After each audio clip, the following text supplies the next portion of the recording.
Bill's son, Steve Pond, who is not able to be here today, he lives in New York, asked me, he wanted to send some remarks, and he asked me if I would read them here, which I'm going to do now.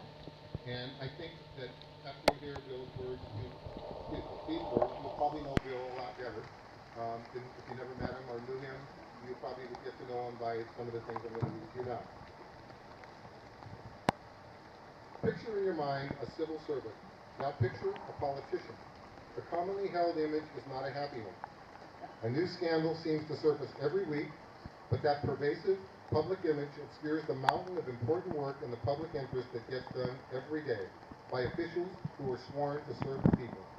My father was a committed public servant. He was a visionary, and he was also a pragmatist. He was a good man. Most people think his legacy is the American River Parkway, but his real legacy is good government. The story of William B. Pond as the father of the American River Parkway is well known, of course.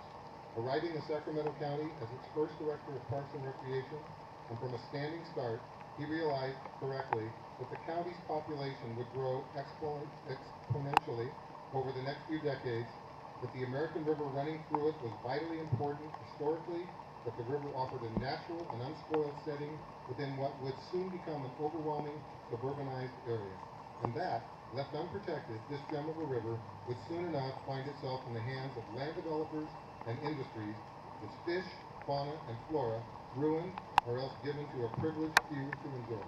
Look around you at the bike path and the green lawns next to the untrammeled grassland and river shore. There are more visits to the parkway each year than there are people living in the greater Sacramento area.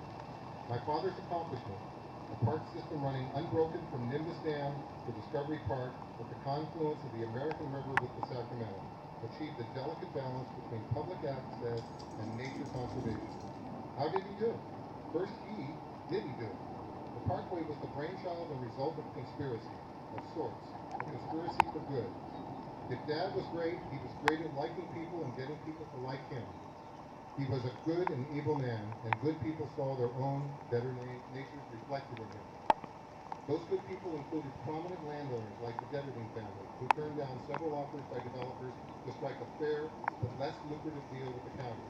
To benefit the parkway, they included industrialists like Adolph Piper's company, who had exhausted the river bottom of aggregate rock for its construction materials business, and embraced a way to help restore their Arden Bar location to its former beauty by donating their property for the parkway.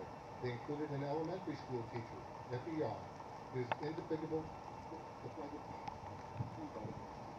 advocacy for a nature area helped solidify the dream of preserving the parkway's natural state as much as possible. They included a sympathetic and equally visionary board of supervisors and county executive who understood the importance of public stewardship, of working to benefit millions of constituents, yet not yet born, without calculating how it might affect their chances of election, or who might contribute to their campaign, and included the voters of Sacramento County, who twice agreed overwhelmingly to pay additional property taxes so that the parkway could become a reality. All of these people trusted my dad, and he trusted them right back. Government for the public good, in partnership with businesses, farmers, and money folks and ordinary folks, that was my father's legacy. I and my family thank the Save the American River Association for honoring my father today.